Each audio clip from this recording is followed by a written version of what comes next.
get governments to pass laws to make you hook your surveillance cameras into their network. And again, my issue with that is you can't trust the state in the final equation. History has shown conclusively that every time you give this type of power to the state, it will be abused. Here's Leanne McAdoo's report, Man on the Street, dealing with the surveillance lampposts that are coming to a town near you. New LED lights greeting the passengers at a Newark, New Jersey airport are doing a little more than just lighting the way. They're spying on travelers before they even get to the security checkpoints. The lights are fitted with computer chips, cameras, sensors, and Wi-Fi antennas. They collect data that can help detect suspicious activity or aid in police investigations. We reported on these spying streetlights in 2011 when Illuminating Concepts promoted the capability of IntelliStreet lights, which include energy conservation, homeland security, public safety, traffic control, advertising, and video surveillance.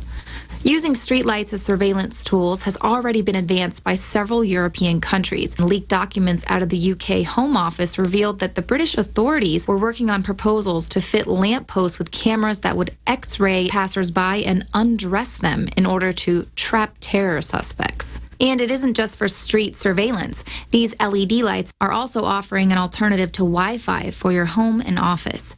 German physicist Harald Haas has come up with a data through illumination LED light bulb, where data for laptops, smartphones, and tablets is transmitted through the light in a room. Here's a patent for LED light broadband over the power line communication system. Now, considering the assignee is the Federal Law Enforcement Development Services, I doubt the end game is just upping your city's bandwidth.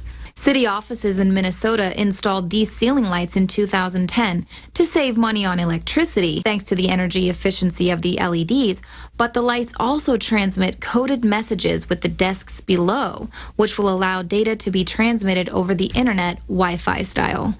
Now, while the Fourth Amendment affirms the right of the people to be secure in their homes against unlawful searches and seizures, people might be unwittingly bringing these spy devices right into their homes under the guise of efficiency. Seemingly innocuous electrical appliances such as rice cookers and refrigerators are now being manufactured with Google's Android operating system and an internet connection. Of course, the suggestion is that these technological leaps are a good thing, but Google long ago announced its plans to direct targeted advertising through technological devices by using the ambient background noise of a person's environment to spy on their activities. The search engine giant filed a petition for advertising based on environmental conditions and describes using temperature, humidity, light, and air composition to produce targeted adverts. Google recently purchased smart thermostat maker Nest for more than $3 billion. Nest takes over the heating and cooling system of a person's home to direct energy consumption. Well, now the thermostats will be enhanced by Google to connect with the web. Google has made no secret about literally wanting to control your home, so now they're just making sure all of your appliances are equipped with this surveillance technology when they're ready to launch. Everything from Xbox to Verizon TV boxes have this technology that enables industries to peer right into your home and analyze your actions, conversations, and relationships. The terms of service for Xbox Live warn that a user should not expect any level of privacy concerning use of the live communication features, and to the maximum extent permitted by law, they may monitor your communications and disclose information about you. The most disturbing and worrisome Big Brother gossip is not that Xbox maker Microsoft was involved in the NSA PRISM scandal or that the console sits listening 24/7 for voice commands. No, the most startling revelation is Kinect's ability to map your shape in high def. The new Xbox One can see your penis. Now, these are just several ways that the government has already tapped into your home, but I haven't even touched on the smartest device that you own. Your phone comes equipped with a microphone, camera, and tracking device that gives the NSA backdoor access to everything you do and who you're doing it with. But no, I'm not talking about your phone. I've just been talking about light bulbs and thermostats. It should be abundantly clear by now that this has nothing to do with energy efficiency and innovation. This is about a well-planned, well-orchestrated agenda for the complete transformation of America. Educate yourself on every aspect of this agenda so that you can learn how to fight this takeover attempt. And on simplest terms, vote with your dollars by refusing to buy into this smart technology.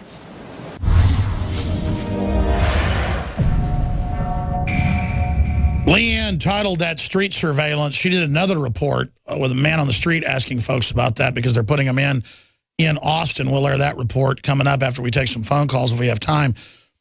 But what an incredible report. That's real journalism.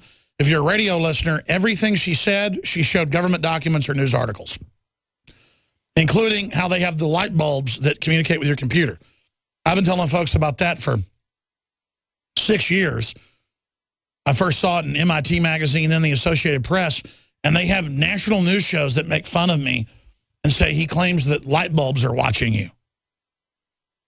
And it's just a complete denial while all of this is openly happening. By the way, she gave that headline, Street Surveillance. I want to take that video that aired on the Nightly News last night. I want to post that on Infowars.com as the top story. And it needs some bombshell headline. And then link under it Steve Watson's article that came out last night. A link to his article about You Heard It Here First. Laptops, Xboxes, and more are watching you. We need to have her video and then that article under it. Some of our best stuff breaks in the evening, and a third of the people read stuff in the evening and at night. They read it in the morning and during the day. And it's frustrating because I want to societally turn this back. I mean, that's so horrible, what you just heard, and so over the chart. I don't even know the headline to come up with that's bad enough to describe what we just saw. Total, special report. America 1,000 times worse than 1984. I don't know, naked body scanners on the streets. 1,000 times worse than 1984. I mean, that's the problem. When you're faced with sensational developments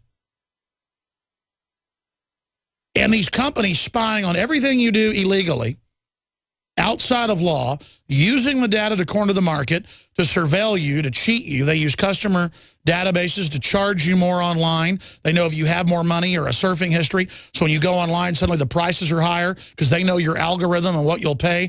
Amazon can ship your package before you order it with 100% certainty. That's mind control, folks.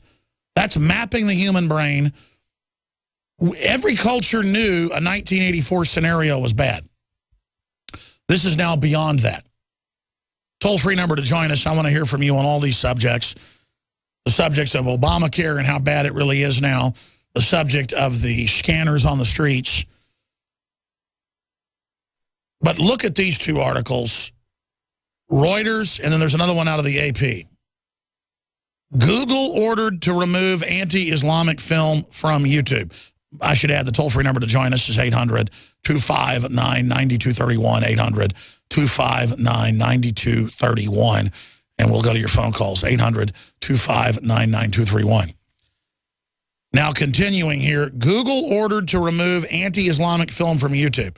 They also arrested the guy and put him in jail for a year. They claimed this video caused Benghazi, which had already been out for a while, the trailer, and was not connected to it, to make it like it was our fault, like free speech caused it. A U.S. appeals court on Wednesday ordered Google Inc. to remove from its YouTube video sharing website an anti-Islamic film that has sparked protest across the Muslim world. Well, now radical Islam will burn stuff and will do whatever they say. This is incredible, ladies and gentlemen. By a 2-1 vote, a panel from the 9th U.S. Circuit Court of Appeals rejected Google's assertion that the removal of the film Innocence of Muslims amounted to prior restraint of free speech that violated the U.S. Constitution. Yeah, they should sue that film company. And, of course, they wouldn't win. So instead, they're saying, take the video down because it depicts Muhammad as a bad guy. Sorry, that's free speech. That's Western culture. And if you can take our right to do that, then everybody's free speech goes out the window, folks. I don't want to burn a Koran or a Bible, but you got to defend somebody's right to do it. Because once you give in to that, folks, once you get rid of the free speech, everything else follows. So extremely serious situation. The plaintiff, Cindy Lee Garcia, had objected to the film after learning that it incorporated a clip she had made for a different movie, which had been partially dubbed, in which she appeared to be asking, is You're Muhammad, a child molester. So they're trying to claim that's the reason they're going after it, but it sends a free speech chilling statement. In a statement, Google said, we strongly disagree with this ruling and will fight it. Chris Armetta, a lawyer for Garcia, says she's delighted with the decision. Ordering YouTube and Google to take down the film is the right thing to do. The controversial film, billed as a film trailer, depicted the Prophet Muhammad as a tool, as a fool and a sexual deviant. It sparked a turn of anti-American unrest in the Middle East with Muslims, Libya, Egypt, and other countries. And it goes on to say the outbreak coincided with the attack on the U.S. diplomatic facilities in Benghazi. Our law permits even the vilest criticisms of governments, political leaders, and religious figures as legitimate exercises of free speech, the company wrote in response to the ruling. Now, if you don't think that's an outright attack on